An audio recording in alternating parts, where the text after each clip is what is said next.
Media మిత్రులందరికీ స్వాగతం.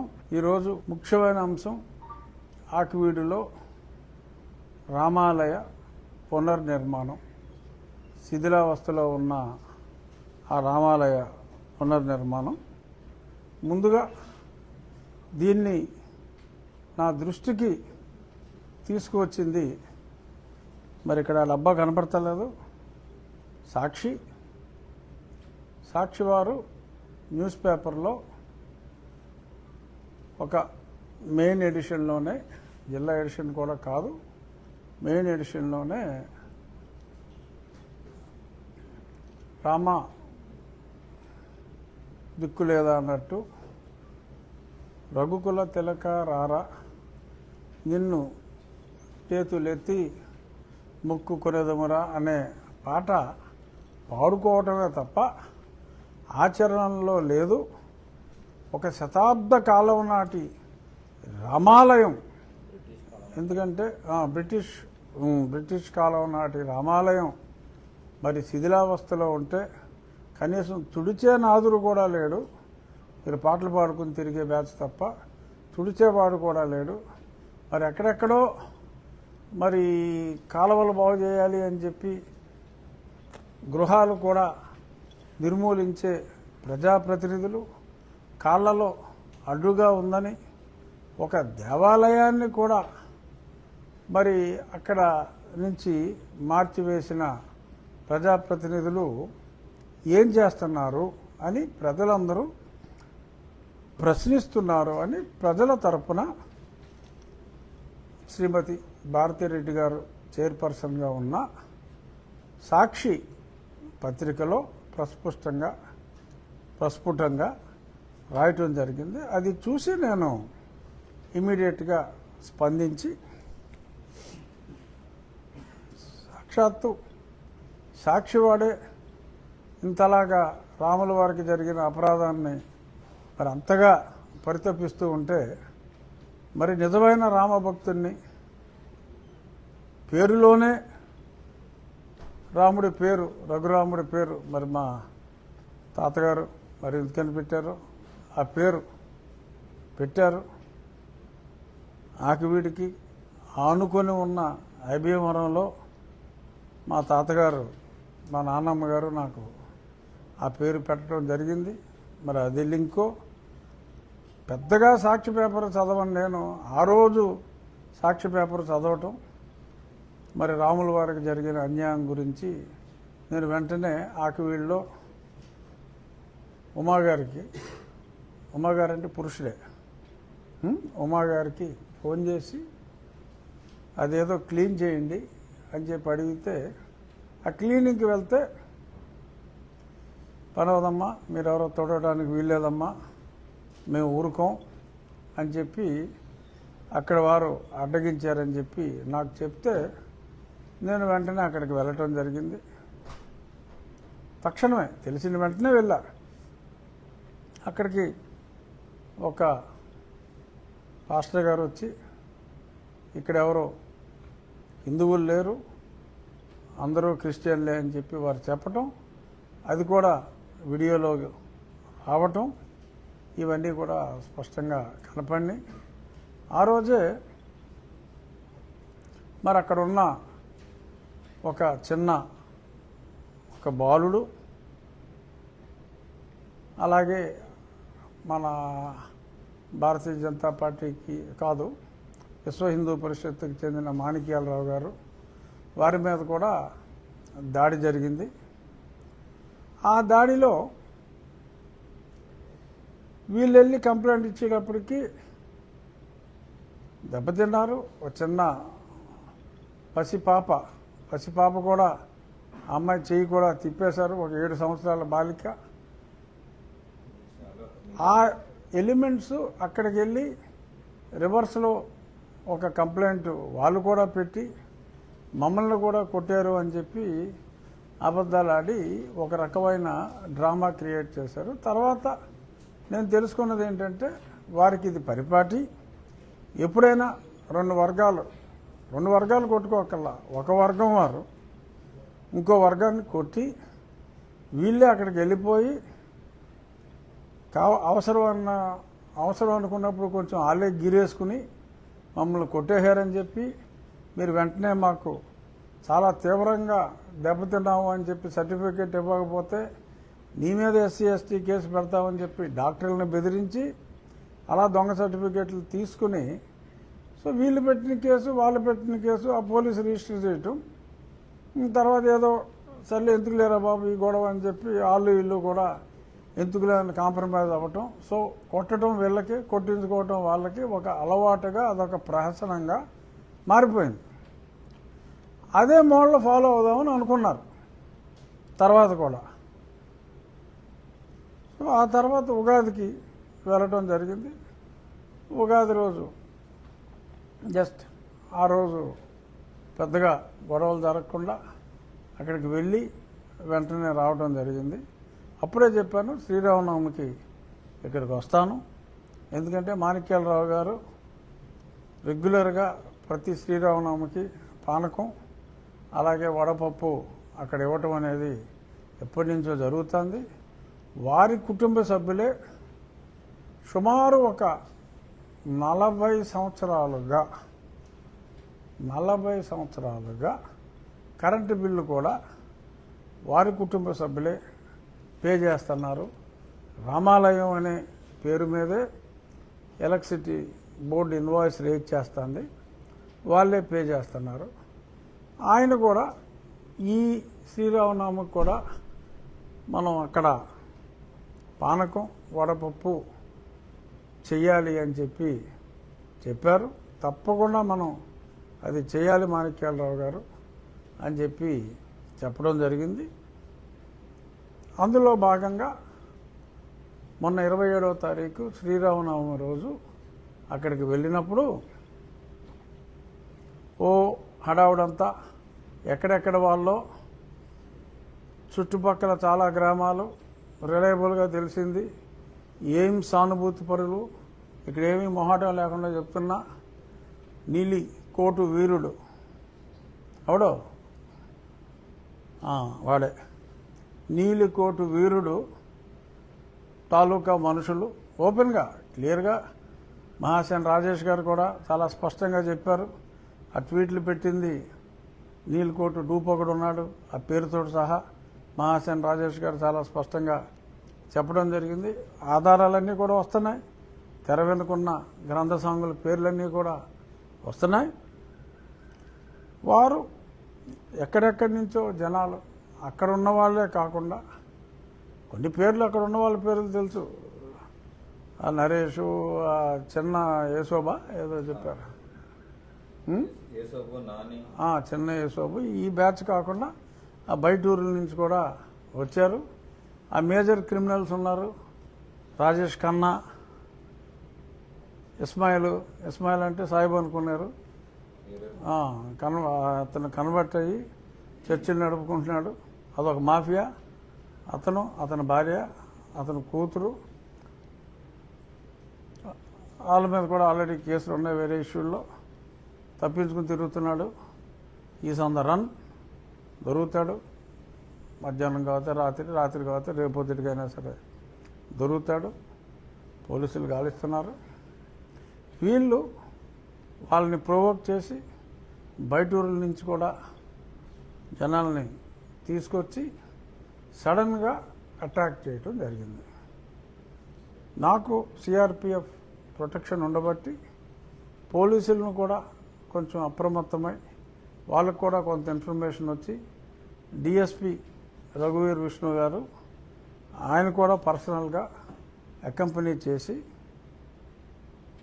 ఇంకో 40 మంది పోలీసులను కూడా తీసుకొని వచ్చి ఆ లోపల అదే జీర్ణమైపోయిన ఆలయ ప్రాంగణంలోనే చాలామందిని బయటికి పంపించి ఒక 2 మహిళల్ని అక్కడ ఉంచారు. వారు బొట్టులో కారం పెట్టుకున్నట్టుగా తర్వాత మాకు రిపోర్ట్లు వచ్చినాయి. ఆ లోపల ఎక్కువ మంది ఉన్నప్పుడు నాకు బొట్టు పెట్టే మెషతో నా కంట్లో కారం కొట్టి అక్కడ నా మీద అటాక్ ప్లాన్ చేశారు. అటాక్ చంపడానికా లేకపోతే కొట్టు వదిలేయటానికా అన్నది తెలియదు, బట్ అటాక్ ప్లాన్ చేశారు. పోలీసులు వాళ్ళందరినీ బయటికి పంపించేయడంతో అది కుదరలేదు. నేను దండ వేస్తూ ఉంటే ఒక లేడీ పెంటమ్మ అనే అమ్మాయి పేరు తెలిసింది.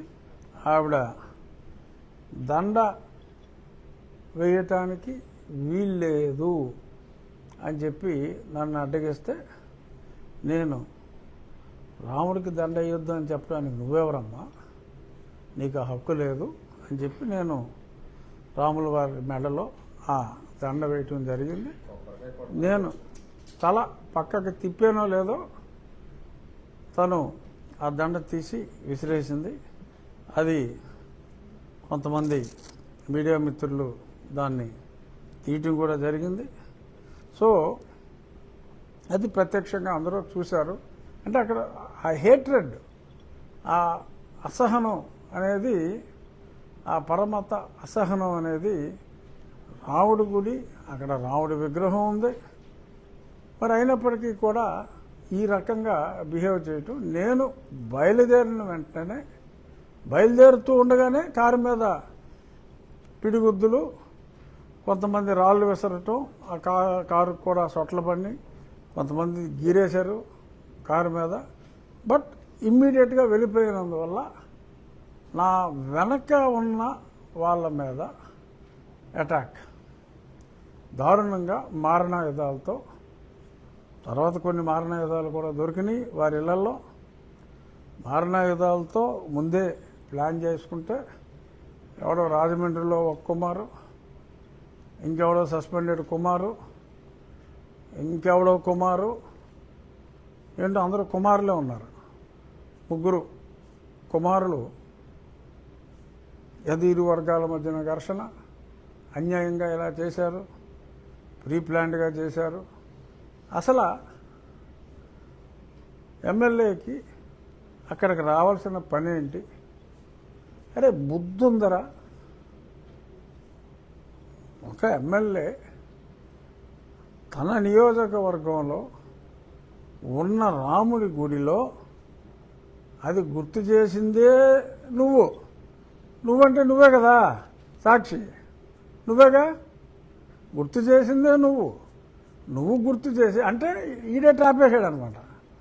నువ్వు గుర్తు చేసి నేను రాకపోతే చెప్పినా రాలేదంటావా, వస్తే ఇక్కడ రావడానికి నీకేం పని అంటావా? వీడు సాక్షి అని ఎందుకు చెప్తున్నానంటే, అంత సాక్షి పేపర్ వాడు ఓట్లు వేసిన బ్యాచే కాబట్టి చెప్తున్నా. కొన్నిసార్లు నిజం మాట్లాడాలి, తప్పదు. సో అతనే నన్ను అక్కడికి వచ్చేలాగా చేసి, వచ్చిన తర్వాత నువ్వెందుకు వచ్చావని చెప్పి నీలికుమారులతో మాట్లాడించి, నీలికుమారులు అర్థమైందా, తెల్లమోహం వేశావు వాళ్ళు, నీలికుమారులతో మాట్లాడించి నేను రావటం ఏంటి? నేను ఇక్కడ ఎమ్మెల్యేని, నా నియోజకవర్గంలో ఉన్న ఒక రాముల వారి గుడికి నేను వెళ్ళాలి అంటే నువ్వెవడోరా ఇక్కడికి రావటానికి, కలహాలు సృష్టించడానికి నువ్వు వచ్చావా అంటే, నా సొంత ఊరు ఆకివీడు ఐబీవరం తేడా ఉంది, పొలాలన్నీ కలిసే ఉంటాయి. ఆకివీడు ఐబీవరం పొలాలు, అది నా స్వగ్రామం. నా స్వగ్రామంలో ఉన్న ఒక దేవాలయానికి నేను వెళ్ళాలి అంటే ఆ కాలనీ వాసుల దగ్గర పాస్పోర్ట్ వీసా తీసుకుని నేను వెళ్ళాలా? ఏం మాట్లాడుతున్నారు అలా అర్థం లేకుండా? అది పర్మిషన్ నాకు అవసరమా? సో ఈ రకంగా మాట్లాడుతూ మరి చాలా వక్ర భాష్యాలు చెప్తున్నారు. సో ఇది ఇంత వివరంగా ఎందుకు చెప్తున్నానంటే, ఎవరైనా వాళ్ళ కారు కూతలు నమ్మి ఆ కారు కూతల్లో ఏదన్నా కొంచెం నిజం ఉందేమో అని అనుకుంటారేమో. ఒక స్వతంత్ర భారతదేశంలో ఒక ప్రజాప్రతినిధి అక్కడ ఉన్న దేవాలయం రామాలయం అని సాక్షుడే కన్ఫర్మ్ చేశాడు. సరే, సాక్షి అన్ని అబద్ధాలు రాస్తాడు అనుకుందాం. నేను రిపోర్టు ఎంఆర్ఓ గారితో అన్నీ వెరిఫై చేసి రిపోర్ట్ తెప్పించా. మీ అందరికీ కూడా తలకు కాపీ ఇస్తాను. ఇది తహసీల్దార్ గారు అంటే ఎంఆర్ఓ గారు సంతకం పెట్టి ఇచ్చింది. The land in survey number 470-12 is classified as government poramboke గుడి. గుడి అంటే ఏంటి మీకు తెలుసు కదా, దేవాలయము. గుడి అన్న దేవాలయం అన్న ఒకటే. అది చర్చి కానే కాదు. గుడి అంటే అది చర్చి కానే కాదు, మసీదు కానే కాదు. గుడి అంటే గుడి. And the name written on the temple entrance wall is Ramalayam. అది నేను చెరిగిపోయినట్టుగా అక్షరాలు ఉంటాయి, అది కూడా నేను తీసి ఎప్పుడో మీడియాలో పెట్టా. ఆ పెట్టిన గంటకే అక్కడికెళ్ళి రంగులు వేస్తారు ఆ కళాకారులు, స్థానిక కళాకారులు రంగు వేస్తారు. రంగు వేస్తే ఏమవుతుంది, ముందే ఫోటో తీసాం కదా అక్కడ. ఆ రంగు వేసినా కూడా అది గోకేలా ఇంకా కొంచెం కనపడుతుంది. బట్ క్లియర్గా ఆ ముందు తీసిన ఫోటో ప్రకారం రామాలయం. In the present Webland adangal the land is also recorded as government land గుడి in an extent of 4 cents, ఖాతా number so and so. As per the registration department data, అక్కడ ఈసీ సర్టిఫికెట్లో northern boundary of the survey number 470-14 అంటే ఇది 470-12 కదా. ఆ 14 డాక్యుమెంట్లో register చేసినప్పుడు నార్థన్ బౌండరీ రామాలయం అని రాస్తుంది. అలాగే ఇంకో డాక్యుమెంట్ 6252/1991 కడితల దేవానమ్మ ఆవిడ కొనుక్కుంది. ఆవిడకి కూడా northern boundary of the survey number is written as site of Ramalayam. Temple location ఇది క్లియర్గా ఉంది, మీరు ఒకసారి షూట్ చేసుకోవచ్చు. తహసీల్దార్ గారి రిపోర్ట్ ఇది చాలా స్పష్టంగా ఉంది.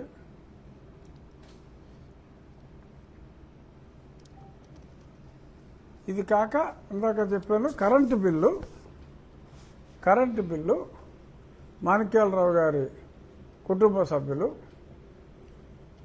50 సంవత్సరాలుగా రామాలయం పేరు మీద ప్రభుత్వం వారి ఎలక్ట్రిసిటీ బోర్డు ఇస్తుంది. అక్కడ గొంతేనమ్మ మందిరం అని కానీ ఏమీ లేదు, దాని మీద రామాలయం అని ఉంది. ఇందులో కూడా రిజిస్ట్రేషన్ డిపార్ట్మెంట్లో రామాలయం అని ఉంది, గోడ మీద రామాలయం ఉంది. అదర్వైజ్ బ్రిటిష్ వాళ్ళ టైంలో గుడి అని ఉంది. సో అది ఖచ్చితంగా హిందువుల దేవాలయానికి సంబంధించిన స్థలం. అక్కడ క్లియర్గా రామ లక్ష్మణ సీత హనుమాన్ 4 విగ్రహాలు అక్కడ స్పష్టంగా నేటికి ఉన్నాయి. మరి అది తీసి మరి ఎక్కడో పెట్టేయడానికి భయపడ్డారో ఏంటో తెలియదు. ఇంకా ఈ రోజుకైతే ఉన్నాయి, మొన్నటికి. మరి ఆ తర్వాత ఆ ప్రాంతం అంతా క్లోజ్ చేశారు కాబట్టి ఉండే ఉంటాయని నేను అనుకుంటున్నా. సో అక్కడ ఆ రోజు ఉగాది రోజు నేను చాలా స్పష్టంగా పునరుద్ఘాటించింది ఏంటంటే ఖచ్చితంగా ఇక్కడ రామాలయం కడతాము అని. ఆ తర్వాత నేను రాజకీయాలకి సంబంధం లేకుండా, పొలిటికల్ పార్టీస్ని ఇన్వాల్వ్ చేయకుండా, అది తెలుగుదేశం కావచ్చు, జనసేన కావచ్చు, భారతీయ జనతా పార్టీ కావచ్చు, మరే పార్టీ అయినా కావచ్చు, పొలిటికల్ పార్టీకి సంబంధం లేకుండా శ్రీరాముణ్ణి ఆరాధించే నాన్ పొలిటికల్ సంస్థలు, ఆ సంస్థలు కూడా సంస్థాపరంగా కాకుండా, సంస్థాపరం అంటే మళ్ళీ రాజకీయాలు వస్తాయి. విశ్వ హిందూ పరిషత్ ఉంది. విశ్వ హిందూ పరిషత్తులో అంటే రామభక్తులు సముదాయం అది. విశ్వ హిందూ పరిషత్తులో రాముని ఆరాధించే భక్తులు ఆర్గనైజేషన్గా కాకుండా ఆ భక్తులు ఒక ఇద్దరు, బజరంగ్ దళ్ అందులో యాక్టివ్గా ఉండే భక్తులు ఒక ఇద్దరు, రాష్ట్రీయ స్వయం సేవక్లో యాక్టివ్గా ఉండే భక్తులు, వారు ఆర్గనైజేషన్ని రిప్రజెంట్ చేయరు. ఎస్టాబ్లిష్డ్ రామ భక్తులుగా, రాముని ఆరాధించేవారుగా, రామ భక్తులతో, అలాగే మాణిక్యాలరావు గారు ఎన్నో సంవత్సరాల నుంచి అక్కడ బిల్లు అది పే చేస్తున్నారు. ఆ భక్తులతో ఒక సమితిలాగా ఫామ్ చేసి, ఎందుకంటే రాజకీయాలకి అతీతంగా ఉండాలి కనుక, రాజకీయాలకు అతీతంగా ఉండాలి కనుక నేను గౌరవ అధ్యక్షుడిగా చెక్ పవర్ అంతా కూడా ఆ సభ్యుల్లోనే, అక్కడ స్థానికంగా ఆకివీళ్ళలో ఉండేవారికే ఉండే విధంగా, డే టు డే మేనేజ్మెంట్ అంతా వాళ్ళు చేసుకునే విధంగా ఒక స్థానిక శాసనసభ్యుడిగా ఒక గౌరవ పదవిలో నేను ఉండి ప్రజల ఆకాంక్ష మేరకు ఒక చక్కటి రామాలయాన్ని నిర్మించాలనే సంకల్పంతో శివరాగిరెడ్డి గారని ఒక ప్రముఖ స్థపతి, ఆయన ఎన్నో గొప్ప గొప్ప దేవాలయాలు ఆయన నేతృత్వంలో కట్టారు. ఆయన తెలంగాణ ప్రభుత్వానికి కూడా ఎన్నో దేవాలయాలకి, అప్పుడు కేసీఆర్ గారు ఉన్నప్పుడు, ఇప్పుడు రేవంత్ రెడ్డి గారు ఉన్నప్పుడు కూడా వారు ఎన్నో సూచనలు చేశారు. అలాగే కంబైన్డ్ స్టేట్లో శిల్పారామం కృష్ణరావు గారి తర్వాత ఈయన కూడా అక్కడ సీఈఓగా పనిచేశారు. వారికి డిజైన్, ఎందుకంటే మనకు ఉన్నది 4 సెంట్లే, బాగా పెద్దగా చేయటానికి లేదు, తక్కువ స్థలంలో అయినా సరే అందంగా కొన్ని శతాబ్దాల పాటు ఉండాలి, చెక్కు చెదరని విధంగా ఉండాలి అంటే నల్లరాతి అంటే కృష్ణశిలతో మనం అద్భుతంగా ఒక డిజైన్ చేసి చేద్దామని చెప్పి వారు ఒక డిజైన్ ఇవ్వటం జరిగింది. ఇగో ఆ ప్రింట్అవుట్ కూడా తెమ్మని ఒకటి దేవాలయం నమూనా. సో ఆ నమూనాలో మనం ఆ దేవాలయాన్ని నిర్మించాలని ముందుగా టీటీడీ వారి సహకారం అని చెప్పి అనుకున్నా. కానీ చాలామంది ప్రజలు ఫోన్ చేసి టీటీడీ కాదండి, మేమే ముందుకు వస్తాం, ప్రజల సహకారంతోనే అది నిర్మిద్దాం, ఇటువంటి సంస్థలు కూడా అక్కర్లేదు అని చెప్పి మాట్లాడిన తర్వాత నాకు భానుప్రకాష్ రెడ్డి గారు కూడా టీటీడీ సభ్యులైన భానుప్రకాష్ రెడ్డి గారు కూడా అన్నా మీరు ఒక లెటర్ పెట్టండి శాంక్షన్ చేద్దామని చెప్పి అన్నారు. లేదు, ఆలోచన ముందే వచ్చింది భానుప్రకాష్ రెడ్డి గారు, కానీ ప్రజల కోరికపై చిన్న చిన్న కంట్రిబ్యూషన్లు ఎక్కువ మంది దగ్గర తీసుకొని ఆ దేవాలయం నిర్మాణం చేయాలి అని చెప్పి అనుకుంటున్నాం. ఒక్కడే 10 లక్షలు ఇచ్చేవాళ్ళు ఉన్నారు చాలామంది, కానీ ఆ రకంగా కాదు, 10,000 రూపాయలు సీలింగ్, 100 రూపాయలు మినిమమ్ పెట్టుకొని సాధ్యమైనంత వరకు 100 రూపాయలే ప్రిఫరెన్స్, ఎక్కువ మంది ఉంటారు కాబట్టి వారిచ్చిన ఎస్టిమేషను అంతా చూసిన తర్వాత 75 lakhs దేవాలయానికి అవుతుంది. ఆ సైట్ డెవలప్మెంట్ చేసి ఆ కాంపౌండ్ దానికి ఏ వేసుకున్నా అప్పర్ లిమిట్ 80 లక్షలు అయ్యే అవకాశం ఉంది. 75 లక్షలలో ఒక అద్భుతమైన కనీసం 800 సంవత్సరాలు కనీసం చెక్కు చెదరని విధంగా ఆ స్ట్రక్చర్ ఉంటుంది. అలాగా చేద్దామని చెప్పి ఆయన ఆ డిజైన్లు కూడా రెడీ చేశారు. ఇప్పుడు ఒక అకౌంట్ డీటెయిల్స్ చెప్తా. శ్రీరామ ఆలయ అభివృద్ధి సమితి ఆకివీడు పేరుతో కెనరా బ్యాంకులో మన నియోజకవర్గ అభివృద్ధికి కూడా ఎంతగానో సహకరించిన ఎన్నో కోట్లు మనకి ఇచ్చారు. ఆ బ్యాంకులోనే ఒక అకౌంట్ ఓపెన్ చేయడం జరిగింది. రేపు ఆ క్యూఆర్ కోడ్ కూడా వస్తే ఫోన్పేలు కూడా చేయొచ్చు. ఇది డీటెయిల్స్. ఇది కూడా కాపీ ఒకటి సపరేట్గా ఇస్తాం మీకు. ఇంకానా సైడ్లో కూర్చుని మీరు ఎలా చెప్తారు? ఎదురు ఉన్న వాళ్ళు చెప్పాలి. ఓకే, ఇక షీట్లు కూడా ఇస్తాను. సో ఇది నేను గ్రూప్స్లో కూడా పెడతాను. ఆ అకౌంట్ ఏంటంటే 10,000 కన్నా ఎవరైనా ఎక్కువ పంపినా కూడా యాక్సెప్ట్ చేయకూడదు. 100 రూపాయల కన్నా తక్కువైనా కూడా యాక్సెప్ట్ చేయదు. సో ఈ మధ్యలో సాధ్యమైనంత వరకు 100 రూపీస్ అయితే ఎక్కువ మందికి అవకాశం ఉంటుంది. అది కాదు, ఇది ఈ రకంగా ఇదంతా పూర్తిగా రాతి కట్టడంతో ఇదైతే 2 అంతస్తులు ఉంటుంది. ఆయన నిన్న వారిని కలిస్తే ఆయన చాలా ఏది ఏమిటి, ఈ డబుల్ హైట్, ఈ గోపురం ఏమిటి, ఇవన్నీ కూడా ఆయన స్పష్టంగా ఎక్స్ప్లెయిన్ చేశారు. ఆ దేవాలయ వాస్తు ఒంగోలు దగ్గర ఆ కృష్ణశిల బ్లాక్ గ్రానైట్ మైన్స్ ఉన్నాయి.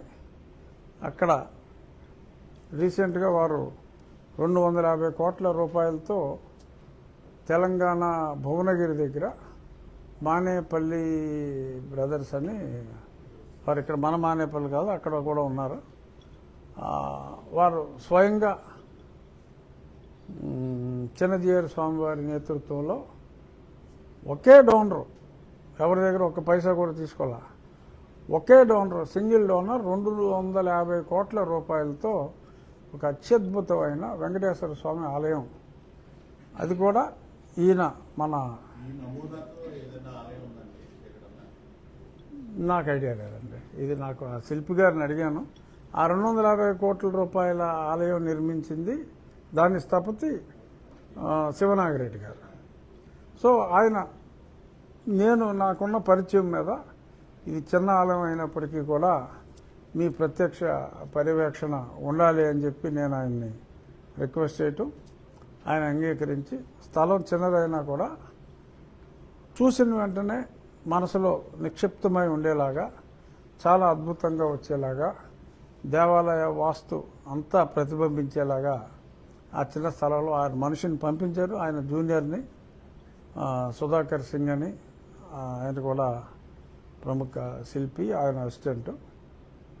అతను కూడా మన మొగల్తూరు ప్రాంతానికి చెందిన వ్యక్తి, ఇప్పుడు హైదరాబాద్లో సెటిల్ అయ్యాడు. తను సైట్ విజిట్ చేసి మొత్తం డీటెయిల్స్ అన్నీ తీసుకుని దీన్ని డిజైన్ చేయటం జరిగింది. సో అంతా మా ఐడియా ఏంటంటే ప్రతిరోజు అక్కడ ప్రోగ్రెస్, అంటే ఒక 3 నెలల కాలంలో మన డిజైన్ ప్రకారం స్టోన్స్ అన్నీ అక్కడ ఫ్యాక్టరీలో, ఇప్పుడు ఇక్కడ ఉండే స్టోన్ డిజైన్ వేరుంటుంది, ఇక్కడ ఉండేది డిజైన్ వేరుంటుంది, ఇక్కడ షేప్స్ వస్తాయి. ఇవన్నీ కూడా డ్రాయింగ్స్, దేనికి అది మైన్యూట్ డ్రాయింగ్స్ అన్నీ ప్రతి ఐటెంకి ఇచ్చి అక్కడ ఫ్యాక్టరీలో అవన్నీ తయారు చేసి ఒక 3 నెలల్లో సైట్కి వచ్చిన తర్వాత, ఈలోపు మనం బేస్ అంతా రెడీ చేసుకుంటాం. సైట్లో మొత్తం అంతా ఇది కన్స్ట్రక్షన్ జరుగుతుంది. వారు ఇండికేట్ చేసింది ఒక 7 నుంచి 8 నెలల కాలంలో కంఫర్టబుల్గా పూర్తి చేసే అవకాశం ఉంటుంది అని చెప్పడం జరిగింది. ఇప్పుడు ఈ బ్యాంక్ అకౌంట్లో కూడా భక్తులు ఏదైతే 100 రూపాయలు ఇస్తారో అది ఆ సీలింగ్, ఆ 80 లక్షల సీలింగ్ వచ్చిన వెంటనే అకౌంట్ ఆటోమేటిక్గా క్లోజ్ అయిపోతుంది. అది 2 రోజులు పడుతుందా 4 రోజులు పడుతుందా అనేది, ఏ నిమిషంలో 80 లక్షల రూపాయలు అక్కడ ఉంటుందో ఆ అకౌంట్ ఆటోమేటిక్గా క్లోజ్ అయిపోతుంది. ఇంకా ఫర్దర్, ఎందుకంటే ఇది కేవలం ఆకివీడులో అక్కడ ఆ రామాలయం కట్టడం కోసం ఉద్దేశించింది. భక్తుల్ని ఇన్వాల్వ్ చేసి రాజకీయ పార్టీలకు అతీతంగా స్పెసిఫిక్గా నేను చెప్తున్నా. ఎందుకంటే political parties they are not suppose to get involved. Religious యాక్టివిటీస్కి పొలిటికల్ పార్టీస్కి కాన్స్టిట్యూషనల్గా సంబంధం ఉండకూడదు. సో అది ఒక భక్తుడు కమ్ ఎమ్మెల్యేగా nothing to do with my party.